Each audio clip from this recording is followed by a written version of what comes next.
Is Suhas here and welcome to maths Adhyayan by Suhas. और आज vector का डे 2 है, मतलब सेकंड डे है। और आज हम देखने जा रहे हैं प्रॉपर्टीज़ ऑफ वेक्टर एडिशन। ठीक है, प्रॉपर्टीज़ ऑफ वेक्टर एडिशन। तो फर्स्ट प्रॉपर्टी ये है कॉम्यूटेटिव प्रॉपर्टी। कॉम्यूटेटिव प्रॉपर्टी, ठीक है। तो कॉम्यूटेटिव प्रॉपर्टी आप तो देखते आ रहे हैं पहले से कि ए प्लस मतलब ए कोई वेक्टर है और बी कोई वेक्टर है, इसको ए प्लस बी करेंगे या फिर बी प्लस ए वेक्टर करेंगे तो दोनों बात एक ही होगा ना। Addition A plus B is equal to B plus A होगा। ये तो आपको पता ही होगा, जैसे हम लोग नंबर में लेते थे ना कि 2 + 3 इज इक्वल टू क्या 3 + 2 इक्वल टू 5 आता था। इसी तरह वेक्टर में कोई फ़र्क नहीं पड़ेगा, ठीक ना। सेकेंड प्रॉपर्टी क्या है? Associative property. Associative properties. तो इस प्रॉपर्टीज़ में पता है इसमें 3 वेक्टर होगा, ए plus B plus C vector. इन दोनों को साथ में हम रखें, इसमें भी ए plus B plus C vector, और इन दोनों को साथ में रखेंगे फिर भी कोई फ़र्क नहीं पड़ेगा, ठीक है। तो ये एसोसिएटिव प्रॉपर्टी हो गया। और थर्ड वन एडिटिव आइडेंटिटी, ठीक है। तो एडिटिव आइडेंटिटी क्या है? सबसे पहले मैं बताना चाहता हूँ कि एडिटिव आइडेंटिटी क्या है। तो ऐसा एलिमेंट आप सोचिए कि उस वेक्टर में ऐड करने पे उसका क्या होता है, उस वेक्टर में कोई फ़र्क नहीं पड़ता है। तो वैसा क्या चीज़ हो सकता है? वो तो क्या होगा, जीरो होगा। तो ए वेक्टर प्लस जीरो या फिर जीरो प्लस ए वेक्टर, दोनों ही अगर प्लस करते हैं दोनों में तो हमेशा क्या आएगा, ए वेक्टर आएगा, ठीक है। तो इसी को हम क्या बोलेंगे, एडिटिव आइडेंटिटी, ठीक है। तो यहाँ पे जो जीरो होगा वो क्या होगा, एडिटिव आइडेंटिटी होगा। नेक्स्ट वन देखते हैं एडिटिव इन्वर्स। क्या देखेंगे, एडिटिव इन्वर्स, ठीक है। तो एडिटिव इन्वर्स क्या होता है? इसमें भी कोई ए वेक्टर है, इसमें हम क्या ऐसा ऐड करें कि जो हमारा रिज़ल्ट आएगा वो क्या होगा, जीरो आएगा। इसमें क्या हम ऐड करें, यहाँ पे क्या ऐड करें ऐसा जो क्या आएगा, जीरो वेक्टर आएगा। तो आप क्या बोलोगे, माइनस ए वेक्टर होगा, बिल्कुल होगा ना। तो यहाँ पे क्या हो गया, यहाँ पे क्या बोलेंगे हम कि ये जो देख रहे हैं ना आप, a माइनस ए, ये vector is additive inverse. Additive inverse of क्या, ए वेक्टर। क्लियर है इतना, ठीक है। तो स्टूडेंट इसके बाद हम नेक्स्ट देखते हैं। नेक्स्ट हमारा रहेगा कि कैसे हम कोई वेक्टर को मल्टीप्लिकेशन करते हैं, मतलब multiplication of a vector by using scalar quantity. Scalar बोले तो क्या, स्केलर मतलब क्या हो गया कि कोई क्वांटिटी है। स्केलर मतलब 2 3 4 जो भी है ना, कांस्टेंट है, मतलब वो स्केलर क्वांटिटी होता है, ठीक है। तो multiplication of a vector by scalar quantity, मतलब कोई वेक्टर है उसमें हम स्केलर क्वांटिटी से मल्टीप्लाई कर देंगे तो क्या होगा, ठीक है। तो देखिए, इसको सबसे पहले मैं एनसीईआरटी में जिस तरह से समझाया गया है उसी तरह मैं समझाना चाहता हूँ, है ना। तो किसी भी वेक्टर में किसी स्केलर क्वांटिटी से मल्टीप्लाई करेंगे तो क्या होगा, जैसे हम क्या करते हैं ना कि अगर हम ऐसे कोई 2 यूनिट का वेक्टर लेते हैं, मतलब ये वेक्टर तो एक है लेकिन इसमें 2 यूनिट है, ठीक है, 2 यूनिट है, ठीक है, 2 यूनिट है। समझ में आ रहा है ना। जैसे आप मान लो एक बिस्किट खरीदते हो छोटा सा, और बिस्किट में जैसे होता है ना कि 3 4 बिस्किट होता है, तो मान लीजिए यहाँ पे 2 बिस्किट है, ठीक है, ये जो है 2, इस पैकेट पूरे पैकेट में कितना है, 2 है।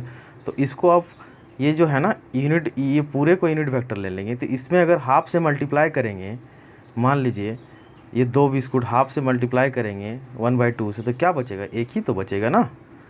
ठीक है, अगर नहीं समझ में आ रहा है तो इसमें देखते हैं हम। जैसे क्या है कि इसमें ए वेक्टर है, बिल्कुल ठीक है। तो अगर हम इस वेक्टर में हाफ से मल्टीप्लाई कर देते हैं, यानी हाफ क्या है, यहाँ पे हाफ जो है वो स्केलर क्वांटिटी है। तो हम इस पूरे वेक्टर में ये जो मेरा वेक्टर देख रहे हैं वो क्या है, एक वेक्टर ए ले लिया है जिसके अंदर 2 यूनिट का हम वेक्टर लिए हैं। ठीक है, 2 यूनिट, और इसी 2 यूनिट में अगर हम हाफ से मतलब स्केलर क्वांटिटी से मल्टीप्लाई कर देंगे तो क्या होगा, ये जो 2 पार्ट देख रहे हैं ना 2 यूनिट, वो एक बन जाएगा, मतलब छोटा बन जाएगा एक, ये वाला पार्ट केवल ये वाला, ये वाला, ठीक है, ये बन जाएगा। आया समझ में? ठीक है। उसके बाद जैसे मान लीजिए इसमें 2a से वेक्टर में मल्टीप्लाई कर दें, तो जैसे ये वेक्टर है ना 2 से वेक्टर कर दें इसमें, तो ऑलरेडी अभी मेरा क्या है 2 पार्ट में है, देखिए ना ये एक पार्ट 2 पार्ट, और इसमें 2 से मल्टीप्लाई कर दें, इसका मतलब मेरा जो होगा यहाँ पे कितना पार्ट में बन जाएगा, 4 पार्ट में बन जाएगा। तो ये 1 पार्ट, 2 पार्ट, 3 पार्ट, 4 पार्ट, तो ये मेरा कितना हो गया 2a वेक्टर हो गया। बात समझ में आ रहा है? अब हम क्या करें कि अगर इस क्वांटिटी में मान लीजिए ये वेक्टर है, इसमें अगर हम नेगेटिव से डिवाइड कर दें, मतलब -12 से अगर डिवाइड कर दें, तो ये जो वेक्टर वैसे ही होगा, लेकिन इसका क्या होगा, डायरेक्शन चेंज हो जाएगा। मतलब ये जो डायरेक्शन ऐसा था ना, अब ये डायरेक्शन ऐसे हो जाएगा। जैसे ये वाला भी वैसी तरह होगा, केवल -2 से अगर मल्टीप्लाई कर दें, यहाँ पे -2 से यहाँ पे हमने मल्टीप्लाई किया है, ठीक है, डिवाइड नहीं मल्टीप्लाई किया है। तो ये कितना हो गया, हाफ से अगर 2 यूनिट है तो ये तो बन गया ना। नेगेटिव यहाँ पे करने से डायरेक्शन चेंज हो जाता है, ये ध्यान में केवल रखिएगा। जैसे यहाँ पे 2 है तो इसमें 4 पार्ट में डिवाइड हुआ, तो इसका अब जो है डायरेक्शन ऐसे हो जाएगा। ठीक है, ठीक है, मतलब क्या देखें कि अगर हमने कोई भी यूनिट वेक्टर मतलब क्या है कि अगर नेगेटिव स्केलर क्वांटिटी से अगर मल्टीप्लाई करें तो क्या होगा, केवल डायरेक्शन चेंज होता है। वैसे तो मैग्नीट्यूड मतलब डायरेक्शन चेंज होता है, मतलब क्या होता है, सिर्फ उसका डायरेक्शन पे कोई चेंज नहीं होता है, मैग्नीट्यूड पे थोड़ा फ़र्क पड़ता है। जैसे यहाँ पे a था तो हाफ हो गया, फिर 2a हो गया, है ना। यहाँ पे जैसे सेम पॉजिटिव क्वांटिटी से इसको मल्टीप्लाई किए तो यहाँ पे डायरेक्शन सेम रहा। ठीक है, आई होप समझ में आ रहा होगा आपको। ठीक है, इसके बाद देखते हैं हम कंपोनेंट ऑफ अ वेक्टर। ठीक है, कंपोनेंट ऑफ ए वेक्टर। तो यहाँ पे हम क्या करते हैं कि 3 कार्टेशियन एक्सिस ले लेते हैं ऐसे। ठीक है, ये वाला ऐसे, ये हो गया मेरा x एक्सिस, y एक्सिस और ऊपर वाला z एक्सिस।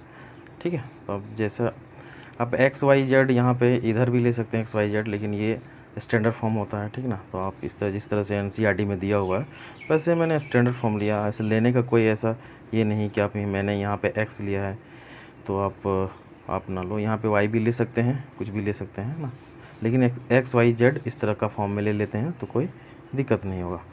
तो यहाँ पे क्या करेंगे ना कि x एक्सिस में ये मेरा क्या हो गया, इधर जो लाइन देख रहे हैं वो x एक्सिस, ये क्या हो गया y एक्सिस, और ये क्या हो गया z एक्सिस।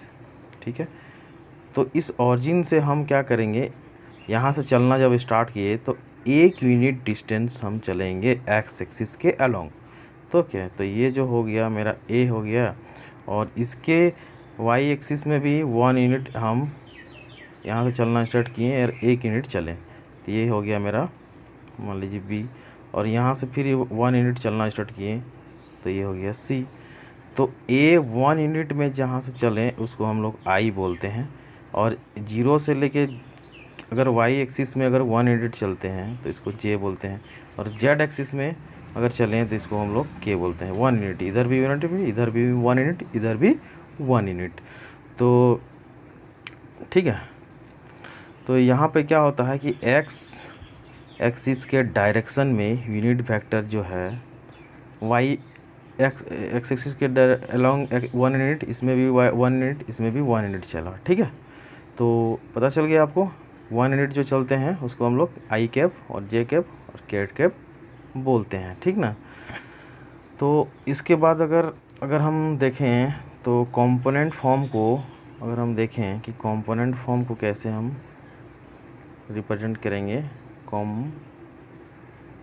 कंपोनेंट फॉर्म को, तो जैसे यहाँ पे एक ये जैसे एक्स एक्सिस था ना, ये एक्स एक्सिस, ये एक्स एक्सिस, वाई एक्सिस और ये जेड एक्सिस, ठीक। तो यहाँ पे 1 यूनिट था, देखिए ये देखिए, यहाँ से आप एक क्या करें, ऐसे यहाँ पे कोई, यहाँ पे पॉइंट P है, एक्स वाई जेड, ठीक है, ये वाला ऐसे और ये ऐसे, आपको मतलब ये रेक्टेंगल टाइप का यहाँ से बना देना है, ठीक। इसको आप यहाँ से ऐसे मीट कीजिए, ऐसे मिलाइए इसको, फिर इसको यहाँ से ऐसे, फिर इसको नीचे यहाँ पर पेंडिकुलर डालिए वाई एक्सिस में, और फिर इसको ऐसे मिला लीजिए, ठीक है। ये मेरा क्या हो गया, 0 हो गया, ओके। ये पी एक्स वाई जेड हो गया, हाँ ये जेड हो गया। तो यही जो है मेरा, यहाँ से यहाँ तक क्या लिए थे, एक्स, और यहाँ से यहाँ तक क्या लिए थे, वाई, और ये वाला क्या लिए थे, वाई लिए थे, और ये सॉरी जेड लिए थे, ठीक। ये था ना। तो इसके बाद यहाँ से अगर हम इसको मिलाएं P में, और इसको हम लोग लेट से R वेक्टर लेते हैं, ठीक है। तो जनरली यहाँ पे अगर देखा जाए तो ये कंपोनेंट फॉर्म में जो OP है ना, OP को हम लोग लेट से OP vector is equal to R vector, मतलब कि ये जो OP वेक्टर आप देख रहे हैं, OP वेक्टर, यहाँ से OP वेक्टर वो क्या है, एक्स वाई और जेड डायरेक्शन में जो वेक्टर है क्या है, जैसे देखिए एक्स एक्सिस, वाई एक्सिस और जेड एक्सिस के डायरेक्शन में जो वेक्टर है उसी से मिल के तो ये OP वेक्टर बना है। OP वेक्टर कैसे मिल के बना है, ठीक ना। तो ये OP वेक्टर को हम लोग क्या लिखेंगे, R वेक्टर लिखेंगे, तो ठीक है। ये OP वेक्टर को हम लोग क्या लिखेंगे, R वेक्टर लिखेंगे। तो देखिए ये जो OP वेक्टर आप देख रहे हैं, OP वेक्टर, ये R वेक्टर जो है, यहाँ पे अगर हम एक्स आई के साथ आई कैप, वाई जे कैप और के कैप ले लेता हूँ, तो ये जो होता है ना, x i cap plus y j cap plus z k cap, यही OP वेक्टर होता है। This is the component form, इसको क्या बोलेंगे, this is the required component form, ठीक है। ये मेरा कंपोनेंट फॉर्म है।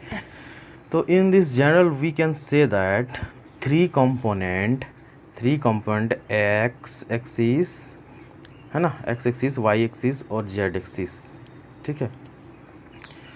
तो अगर हम मतलब पोजीशन वेक्टर निकालें OP का, ठीक है, OP, एक सेकेंड OP वेक्टर, तो आपको जो ये OP वेक्टर दिख रहा है ना, ये OP वेक्टर, तो इसको अगर हम पोजीशन वेक्टर में, जैसे क्या है कि then position vector of P, देखिए यहाँ पे P एक्स वाई जेड, तो P एक्स वाई जेड जो होगा वो क्या होगा, वो जो होगा क्या होगा, OP vector is equal to x i cap plus y j cap plus z j cap, ठीक है, ठीक है। तो ये पोजीशन वेक्टर हुआ।